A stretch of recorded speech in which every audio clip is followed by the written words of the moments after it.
Chona inoti manyemwe nemunyama hazvisiyane. Yamakateerera kudai so ndo nyaya vision yacho panouya nyaya dzese dzinenge dzichiitika ndiyo nhefenyuro yepamusoro-soro number 1 channel yenyu yemuZimbabwe panyaya dzekukuudzai zvinenge zvichiitika. Nhasi tauya nenyaya yava Christopher Mutsvangwa, nyaya iri kutenderera, nyaya iri kunetsa, nyaya yekurotomoka, kumwachuka, kupaumba kwavaita vachitaura nyaya yaVP Chiwenga. Nyaya iyoyo yazofambirwa zvakanaka-naka.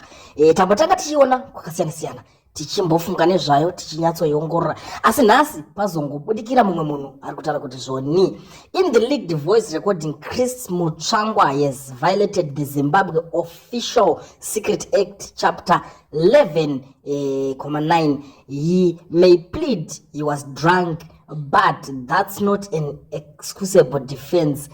He has done worse than Geza. If he is still ZANU-PF spokesperson next week, then ED is behind his utterances. Ndo mashoko ari kubuda ari kutaurika panapa kuti aiwa kava Mutsvangwa zvavakatotaura, vakatokanganisa, vakatovhumura zvinhu zvakawanda, masecrets chinchi according to the constitution of Zimbabwe. Ndo nyaya iri kutaurika panapa, hama dzadiwa. Saka apa zvoreva kuti vaMutsvangwa kana vachiri spokesperson webato reZANU-PF zvakunzi zvinenge zvichireva kuti ED ndiye anenge ari behind zvinhu zviri kutaurwa, kana kuti potwa sei pongonzi vodzingwa zvavo basa kava Mutsvangwa vacho ndego spokesperson, tongoziva kuti vochinyatsodzokera kuurova, nekuti tiri kuziva kuti kumaovhetereni vakabva chimwe chiposti chavanga vanacho futi chakatorwa zveambassador atichatotaure.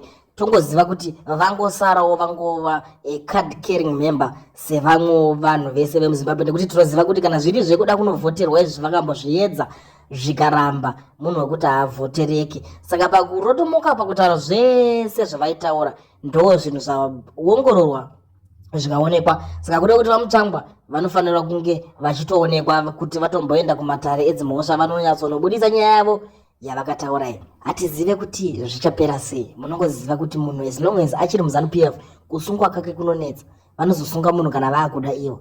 Asi regedzai timboona kuti judicial system yacho bohere ichaitorawo sei nyaya iyi, nekuti vanhu vacho vagara even video munoriziva vamunangagwa vachitaura kuti we are the police, we are the judiciary, we are everything, we are army. Saka regedzai tione kuti vachaita sei nava Christopher Mutsvangwa pane nyaya yavatanga kutaura iyoyi kuti zvichapera sei. Ndo nyaya iri panapa, hama dzadiwa, ndangoti ndikufrenda nayo nepano ndichikuzivisai, ndichikuonesai. Munoziva kuti panapa hatife takadisappoint, hatife takanonoka kuuya nenyaya, tinongokuzivisai dzese. Saka imimi ozivisaiwo hama neshamwari kwamuri ikoko kuti uyai kunyaya vision muunzwe nyaya dzese dzinenge dzichiitika munyika yekwedu, nyika yeZimbabwe. Sarai makateerera zvenyu motiudzawo zvamuri kufunga kana muchinge mapedza kunzwisisa nyaya iri panapa, mobva malaika, tosangana mucomment section.